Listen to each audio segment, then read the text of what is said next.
Man is traveling across the country on a mission to spread peace and also hand out books.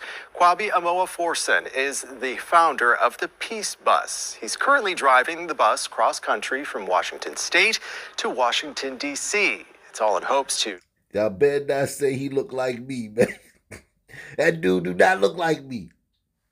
State to Washington, D.C. It's all in hopes to speak to the president about what can be done to unify the country and bring about peace. He's stopping in major cities along the way to give away books and spread his message of peace. Today, he was in Louisville.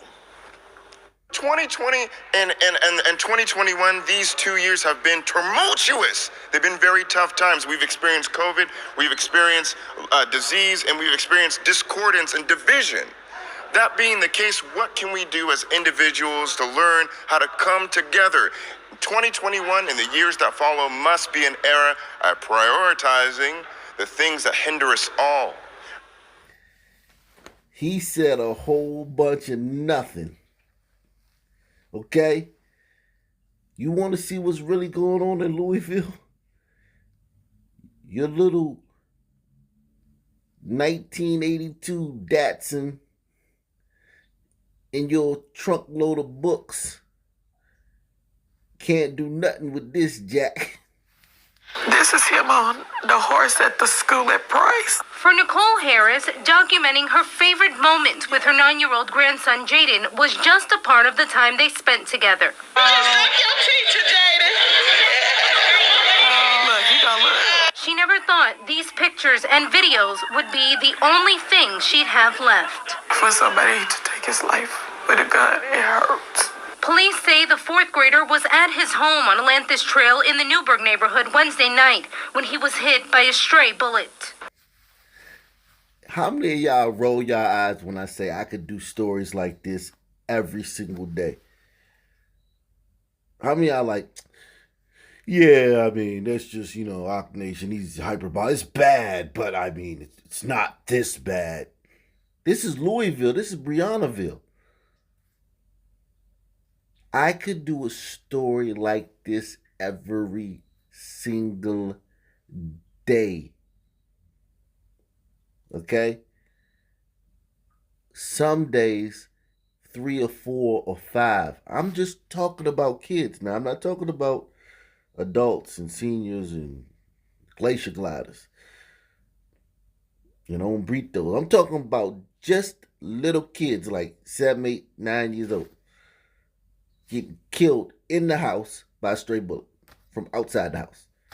Police say the 4th grader was at his home on Atlantis Trail in the Newburgh neighborhood Wednesday night when he was hit by a stray bullet. He wasn't doing nothing but playing his Fortnite game on his Nintendo Switch, which is his favorite game he loves to play, which was Fortnite, and just to get hit like that, it hurts. The pain is sending a ripple effect throughout the community and Jaden's family. Harris describes her daughter, Jalen's mother, as grief-stricken as she deals with the deepest pain a mother can know. She adds Jaden's 15-year-old brother is also having a difficult time coming to grips with his death and the tragic memory of what she calls the longest minutes of his life. Because he picked his brother up and rushed him to the hospital because he said the ambulance was taking too long. Got to hold his brother one last time. Police. Think about this, man. This brother's in the room. He hears a gunshot. He hears a scream, and his brother's down. Calls 911. He doesn't know any life-saving measures. He doesn't know to put pressure on the wound. He doesn't know to tie a tourniquet. He doesn't know any of that stuff. So he's just helpless, right? But he's waiting for the ambulance. He's pacing. He's telling his brother, stay with me. Maybe slapping him or shaking him or just holding him like they're crying and whatnot. Then the only life-saving measure he knows after, like, he all right, at least I can put him in the car and drive him to the hospital.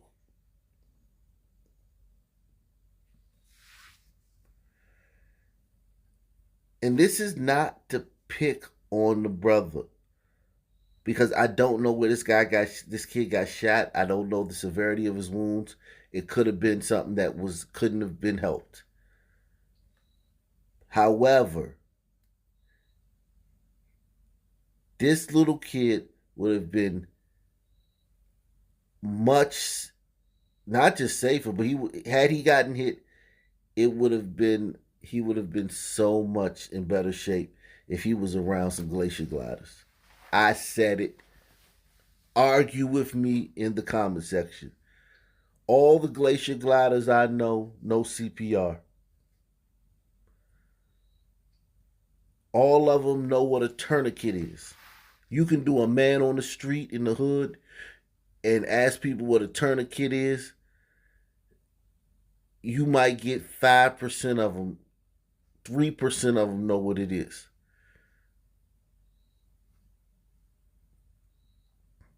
All glacier gliders I know the Heimlich maneuver.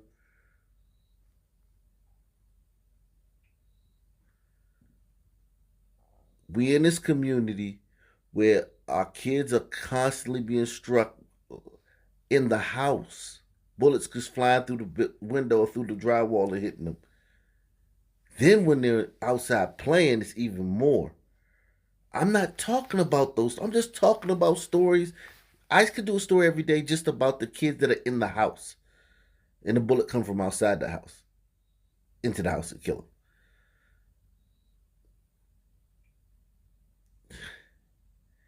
We gotta make first aid, life-saving measures mandatory in public schools in the Sun Belt, in the stand. Churches. All these programs that y'all getting all this money for, this funding for. We need programs going around teaching these people life-saving measures. Because I guarantee you, and we can see this from how many people get saved by paramedics and how many people get saved by glacier gliders if they're in the vicinity. How many Sun people do. Because I hate the fact that these kids, when they're in a moment of need, there's nothing you can do for them but call a racist white man, right? That you complain about all the time. Because he picked his brother up and rushed him to the hospital because he said the ambulance was taking too long. He got to hold his brother one last time. Police haven't made any arrests, but Harris has words for whoever pulled the trigger. I want that person to know.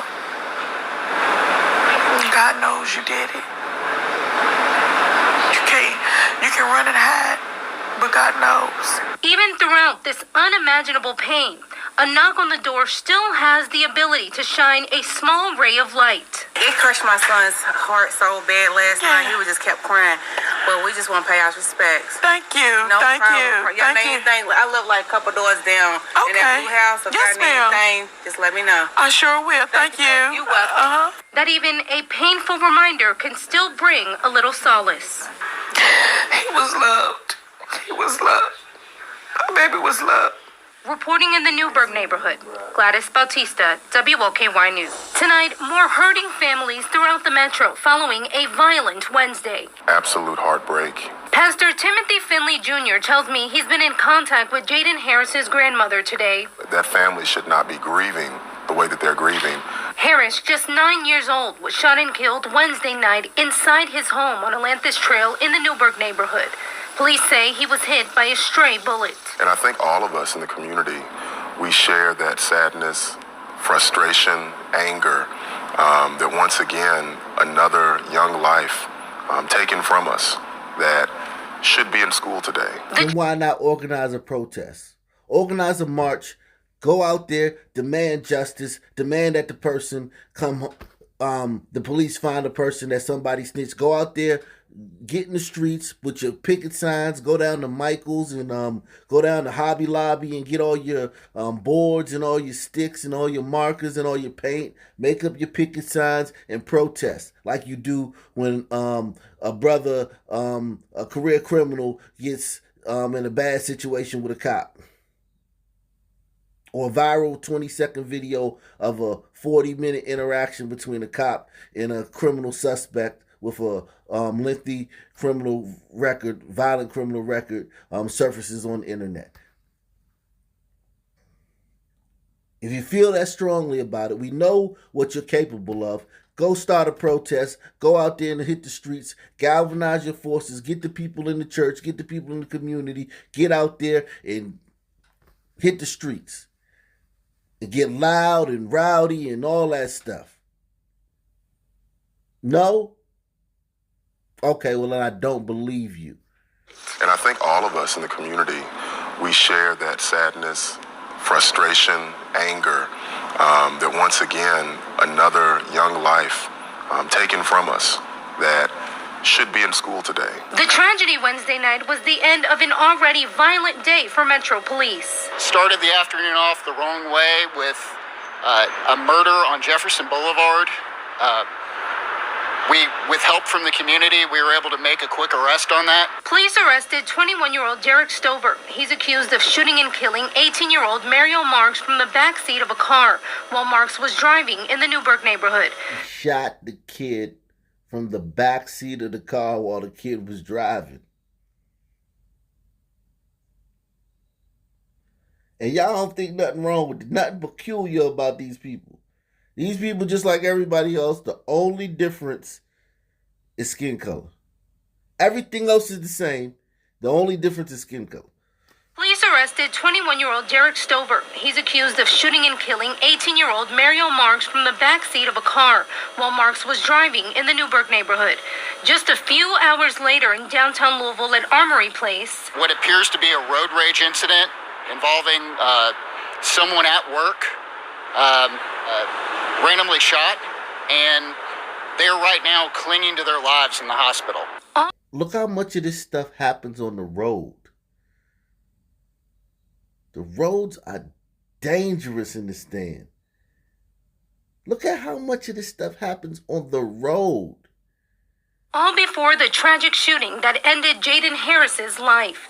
Now, all eyes are on city officials. When you occupy certain seats, what you do and what you don't do does directly affect the lives of many people and children. I agree, pastor of this mega church who occupies the seat in the pulpit. I agree with you. Get out there and protest. Get out there and raise hell like you would if some Pookie and Ray Ray got put in a headlock by a cop after shooting somebody and being pursued for throughout the city in a high-speed chase and then ditching the car and then running through an alley and then fighting with the cop, and then the 20-second bit of the cop putting the guy in the headlock hits the internet. I need you to act like that you would if that happened from your seat instead of talking about the politicians. In this year's budget, $19 million was dedicated to violence prevention, with 4 times the money pumped into anti-violence initiatives than last year. But with a continually rising murder rate, Councilman Anthony Piagentini questions what those funds are doing, and just like the mayor's doing, daily press conferences of where we are with COVID, where are the press conferences and the updates on where we are with violence in this city? for Pastor Timothy Finley, the focus is on the family of 9-year-old Jaden Harris. And he has this message from Harris's pain-stricken grandmother. She said, please let them know this must stop. It's being called a late-night safety plan, and it already has support from both sides of the aisle. It's about taking city dollars and using it to add additional enforcement on Baxter Avenue and Bardstown Road to help put a stop to the deadly shootings in the Highlands. It's a scene that's become all too familiar. Crime scene tape and heavy police presence in the Highlands. It got the attention of city leaders like Councilwoman Cassie Chambers Armstrong, who suggested scaling back business hours from 4 a.m. to 2 a.m. And Now this Highlands area, this is restaurants, shops, glacier gliders milling around, having a good time, enjoying themselves, going to dinner, living life to the fullest, going out with their parents, going out with their kids, stopping in cute little boutiques, buying something, cute, just enjoying a good night out on the town. And now, like I told you, just like in so many places in so many cities, now Pookie and Ray Ray have showed up. And I'm going to tell you how Pookie and Ray Ray got here. The protests. So when the liberals decided that they didn't want to stay in the house during the lockdown, and they found a reason to get out of the house, which is protest for George Floyd and any other son criminal that had a bad interaction with a cop. They realized everybody has to stay in the house, and we have to be responsible because, we're the adults of the world. But we can get out of the house. We can get out of that. We can circumvent that if we're protesting. So they went out, protested, had poetry readings and drum circles, and occasionally, yelled crooked cops and pigs and all this stuff. But it was mostly them outside having fun and walking around and chanting and just being reckless and reliving their childhood and doing, being, just stupid.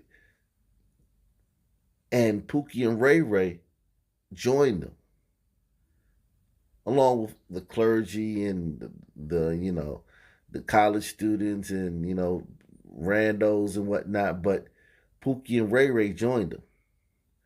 So these protests in these majority white areas where you rarely saw Sun people, now Biden's got elected. They got Trump out.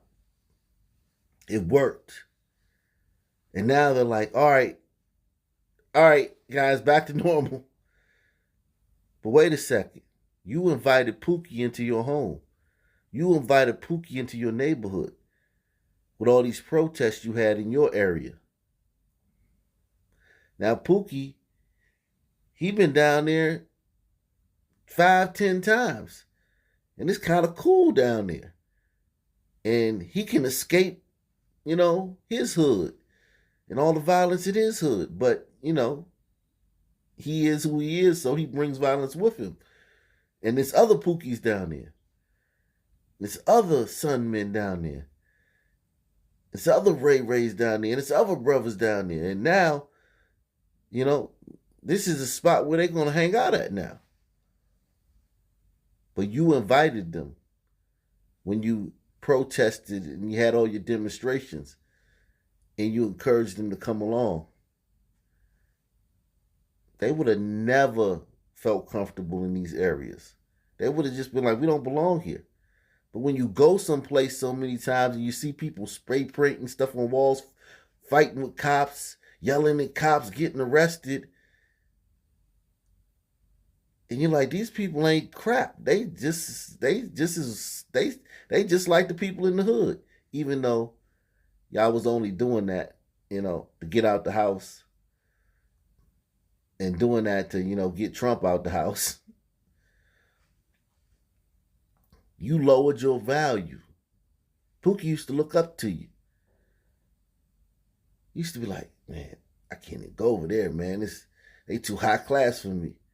They ain't seen you running around chanting pigs in a blanket, fry them like bacon, and spray painting and throwing Molotov cocktails and getting arrested and screaming and yelling and chanting defund the police. You got the worth of a crackhead now.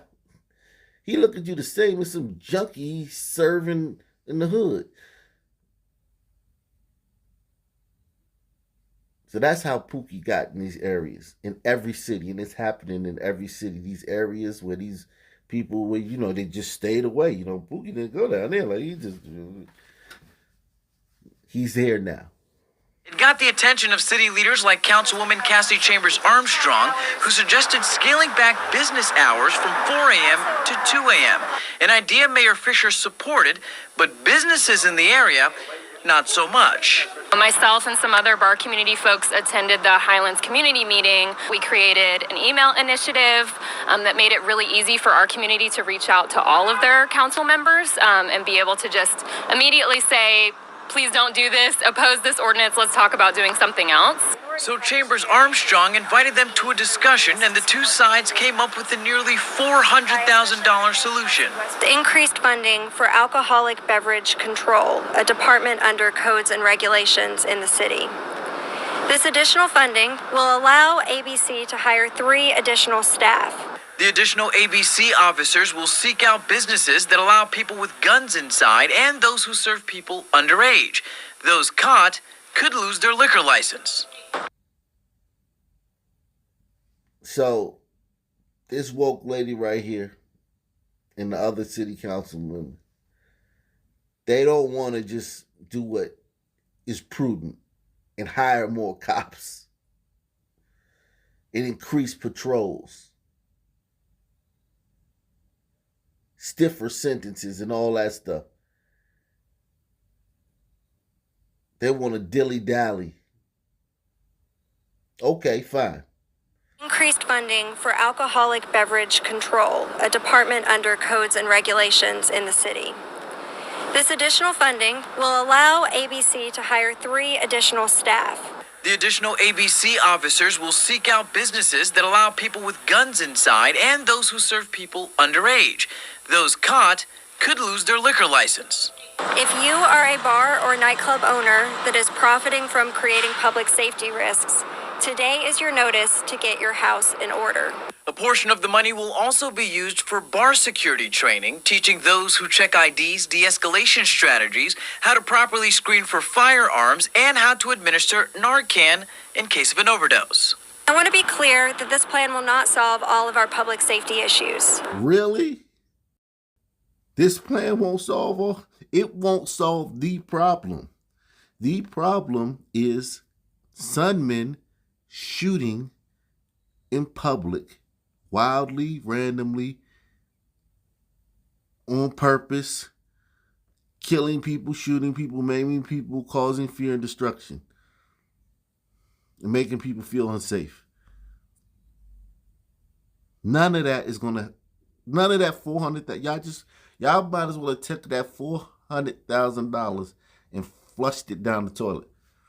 I want to be clear that this plan will not solve all of our public safety issues. But what I hope these changes will do is bring stakeholders to the table to ensure that our city is a leader in having a vibrant, thriving, safe nightlife community. In Louisville, Manoj Kungwari, WLKY News.